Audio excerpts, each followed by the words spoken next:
بسم الله الرحمن الرحيم.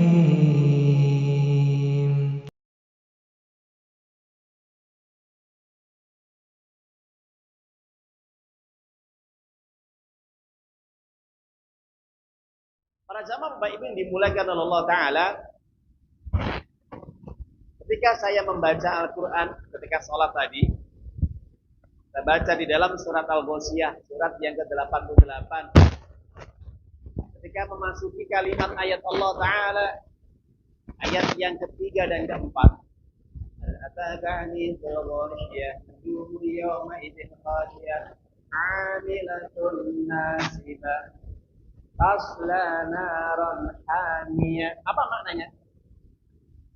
Saya kadang-kadang merinding kalau baca ayat ini. Ya, kenapa? Ternyata Allah Ta'ala sengaja menurunkan ayat ini untuk memberikan peringatan.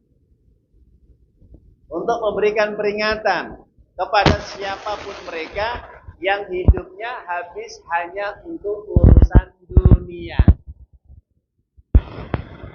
Orang yang ketika hidupnya hanya dihabiskan untuk mencari dunia, perkara-perkara urusan dunia, sampai dia lupa untuk ibadah kepada Allah, apa yang terjadi?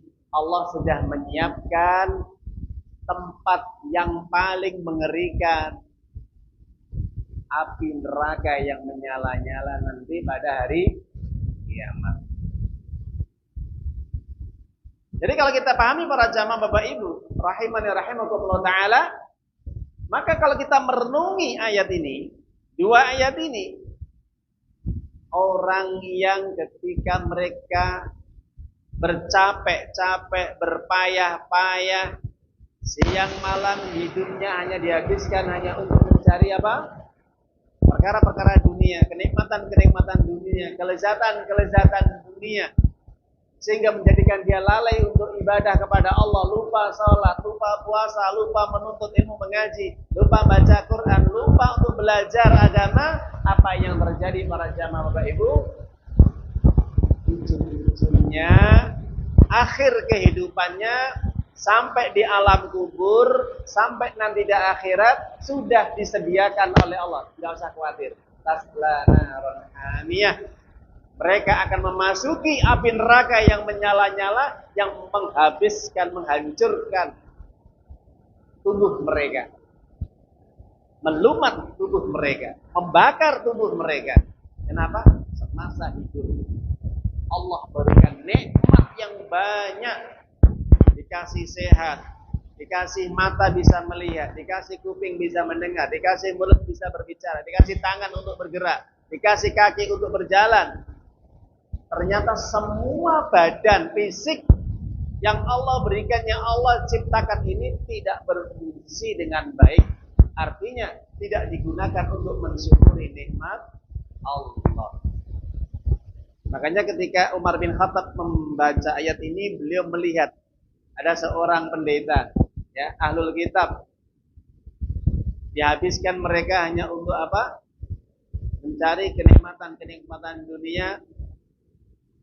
Mereka tidak mau menerima agama Islam, dan mereka hanya yang dipikirkan hanya adalah dunia, kenikmatan. Maka Umar bin Khattab mengatakan, "Amilatun nasibah tasla naran hamiyah." Itulah mereka yang bercapek-capek di dunia bekerja. Ternyata apa? Hasil yang mereka peroleh adalah ujung-ujungnya adalah masuk neraka. Sebagian juga ulama ketika ada melihat orang yang sedang bekerja, berangkat pagi, pulang sore. Kadang-kadang ditambah lagi jadwalnya untuk cari dunia lagi. Sampai malam hari, ternyata apa? Dia sampai lupa, lalai, malas untuk melaksanakan ibadah. Sehingga sampai datang kematian, apa yang terjadi? Tasla naran hamiyah. Ujung-ujungnya adalah masuk neraka. Jadi orang itu hidupnya, umurnya hanya dihabiskan hanya untuk mencari dunia, sampai dia lupa untuk mentaati Allah, ibadah kepada Allah. Allah hasil jerih payah usaha yang mereka lakukan di dunia, yaitu diganjar, dibalas dengan siksa api neraka nanti di alam kubur dan di akhirat kelak. Nas'alullah alafiyal ma'afah wassalamah. Kita berlindung kepada Allah keselamatan, pertolongan agar kita selamatkan dari siksa kubur dan juga siksa api neraka nanti pada hari kiamat. Amin ya rabbal alamin. Yang terpenting apa? Bekerja silakan. Cari uang sebanyak-banyaknya silakan. Bisnis apapun silakan. Tapi ingat, tetap jangan melupakan Allah. Karena segala rezeki nikmat yang Allah berikan kepada kita, itu atas izin Allah. Jelas Bapak Ibu? Semuanya Allah yang berikan. Dan nanti akan kembali kepada Allah. Makanya para jamaah Bapak Ibu, kita di dunia ini memang disuruh untuk bekerja. Boleh malu, Fasyarul amalakum wa rasulul mu'minun. Diperintahkan di dalam Al-Quran, di dalam surat At-Taubah. Kalau tidak salah ayat yang 105, 103. Katakan Muhammad, malu. Hendaknya mereka beramal, bekerja. Fasyarul amalukum. Allah akan melihat atas usaha pekerjaan yang mereka lakukan. Cari yang halal atau yang haram. Atau ketika mereka bekerja tetap nggak ibadah tak kepada Allah. Allah melihat siapa di antara mereka ketika mereka bekerja, mereka usaha, mereka berdagang, mereka jual beli, mereka berbisnis, tapi Allah melihat mereka tetap nggak ingat kepada Allah. Mereka melupakan Allah tidak? Allah melihat apa yang mereka usahakan. Atau ketika mereka bekerja mencari yang halal atau yang haram. Itu. Dan juga para rasulnya dan juga orang-orang yang beriman. Artinya apa? Nanti pada hari kiamat para rasul, para nabi dan nabi kita Muhammad SAW dan seluruh kaum muslimin akan menjadi saksi atas segala perbuatan yang kita lakukan.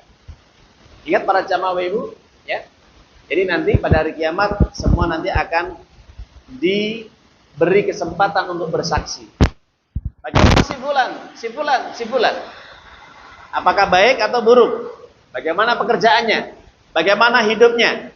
Itu nanti kita akan menjadi saksi bagi yang lain dan juga yang lain akan menjadi saksi bagi kita. Begitu juga para malaikat, para rasul Allah. Nanti di hadapan Allah semuanya dikumpulkan jadi satu. Kira-kira bagaimana Bapak Ibu? Kalau seandainya kita nanti pada hari kiamat di padang mahsyar, setelah kemudian Allah membuka lembaran-lembaran catatan amal kita, pas di hadapan manusia banyak, ternyata amalan kita ini jelek buruk. Malu nggak? Malu lah. Seandainya kita sekolah di kelas, ternyata sama guru dikatakan, oh si A ini nilainya jeblok, dapat 5 atau 4 merah. Kira-kira malu nggak Pak Bu? Malu kan? Apalagi dapat 0. Ya. Apa yang menjadi kegembiraan? Nggak ada, hilang sudah. Tertunduk, lemas, ya. Ketika di hadapan seluruh manusia, amalan yang kita perbuat ternyata apa? 0, 0. Dapat rapot merah. Nah, ini jangan sampai terjadi Bapak Ibu, nggih. Kalau sampai kita dapat rapot merah, nah ini kerugian yang luar biasa ini. Makanya para jamaah Bapak Ibu, ini pentingnya kita untuk senantiasa beramal, beribadah. Kita jaga ibadah kita, meskipun serepot apapun tetap kita jaga. Ayyuhalladzina amanu ittaqullaha haqqa tuqatih wa la tamutunna illa wa